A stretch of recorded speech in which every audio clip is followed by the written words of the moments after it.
colleagues here at LBC have done a fantastic job of explaining to you through the course of the day, I'm sure, one in, one out, and how it will work. We're giving you a little bit of the thing, but it's fair to say many commentators are critical. Let's praise one thing. Let's just praise one thing.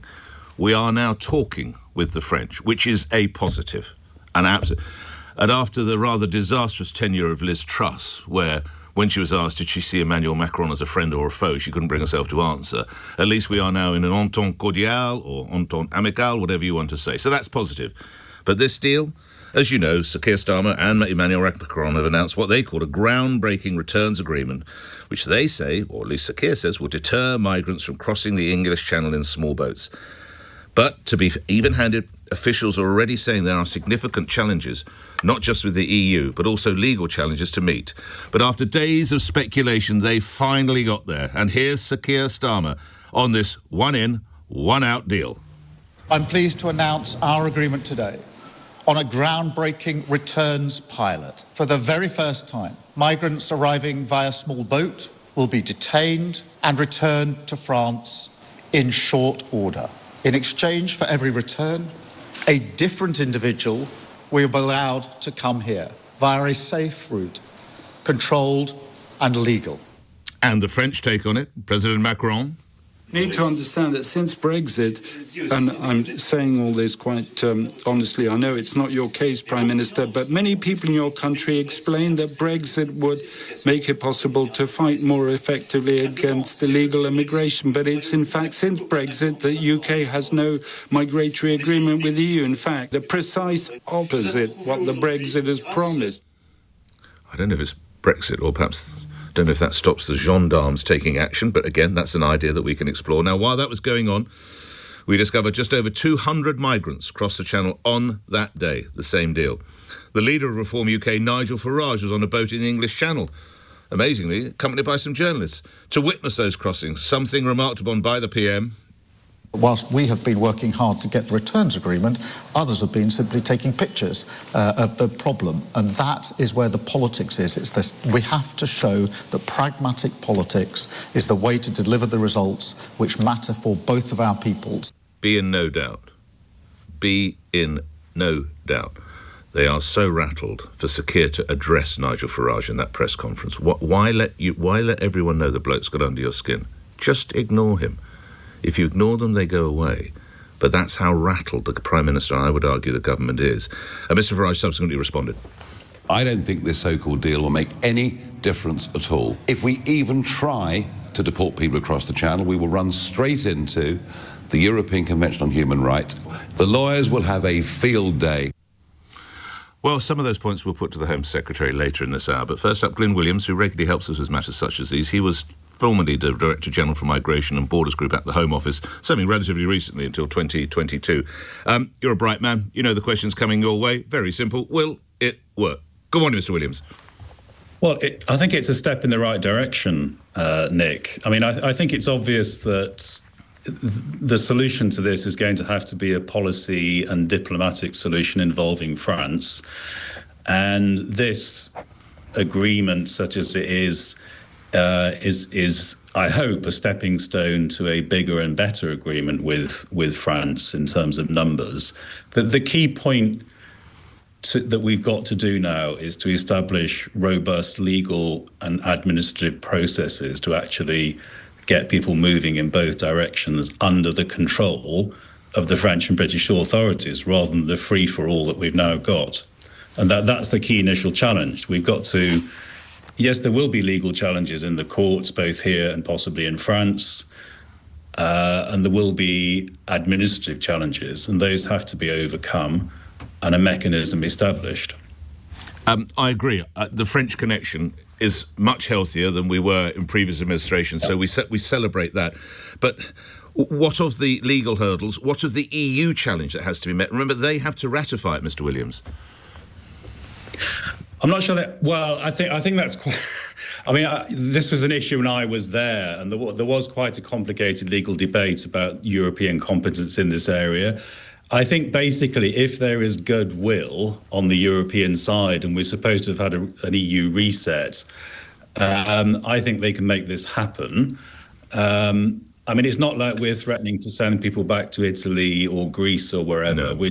This is a deal to return them to France. They were already in France, and potentially the French under Dublin could return them to Italy, Greece, etc. So I don't really get the kind of downstream EU problem, and I think it would be extremely bad for EU-UK relations if the EU now nicks this. When you were in post, and I note that you were in post for somewhere in the region of 4 or 5 years, what were the biggest frustrations, Mr. Williams? Well, actually, the biggest frustration was we couldn't find a solution. I mean, I was there when it first. But you did for the trucks, didn't you? We did, well, exactly, and that was through security, the fencing and protective measures, physical protective measures that were put in place in Calais, which put a stop to that. And unfortunately, we discovered that physical protective measures won't solve this boat problem because of the sheer geography of the French coast. So I do think there has to be a policy solution. I mean, I would like to see French border guards embedded on the UK side. For example, at Manston, the place in Kent where they all land, why not have a French unit there, which is certifying that these people have just arrived in a boat and that they meet the criteria for return to France. That French unit, Mr. So if they haven't, the idea would be, right, you're going back across La Manche, you're going back across the Channel, are you? Is that the idea? Well, under this agreement, I mean, there are going to be selection criteria which haven't been published yet, but some people will be eligible to be returned to France. But the French have got to accept that those people that we are putting forward are eligible. Now, under Dublin, which everybody keeps lamenting, but which really didn't work very well in practice, we would have to sort of petition the French to take people back. And there was a process whereby somebody sitting in an office in Paris would look at the paperwork and say yes or no after, some time had elapsed. All right. I do need to leave it there only for time reasons. Grateful to you. Glyn Williams, thank you. You served as Director General for the Migration and Borders Group at the Home Office as recently as 2022, 13 after 7. Listening, let's turn to Zoe Gardner, who, again, often helps us with matters such as these, an independent migration researcher. Thank you very much for coming on, Zoe, if I may call you that. This is your meat and drink, your daily work, your reaction to what you're hearing about one in, one out. Morning to you. Good morning. I think the problem, I would agree with you in that it is absolutely necessary as a first step that we cooperate with the French. There's just no other way around this. Unfortunately, the problem with a one in, one out deal is that it stops working as soon as it works. What do you mean by that? Don't give me a headache at 13 minutes after 7. What do you mean, Zoe? If your safe route to the UK depends on another person risking their life in the Channel, and the intention with that is that because some people are returned from risking their lives in the Channel, that becomes unattractive and people instead try to go on the safe route, well, then the safe route dries up pretty quickly, right? Because there's nobody crossing the Channel anymore, in theory at least. I mean, I don't think that will actually happen with this deal, but the theory of it just doesn't hold together, because you immediately make the safe route non-viable when you've successfully stopped people crossing the Channel. And so what will they do? Well, I'm afraid they might go back to irregular ways of trying to reach the UK. And the other thing is that, again, the scale of this is not significant enough to actually make this happen at this point. But if you were to make this much more significant and you had an agreement whereby everybody who crosses the Channel was immediately returned, well, people would move back to more clandestine routes of entering the country. And that's why... What's more clandestine, Zoe, than they're doing now?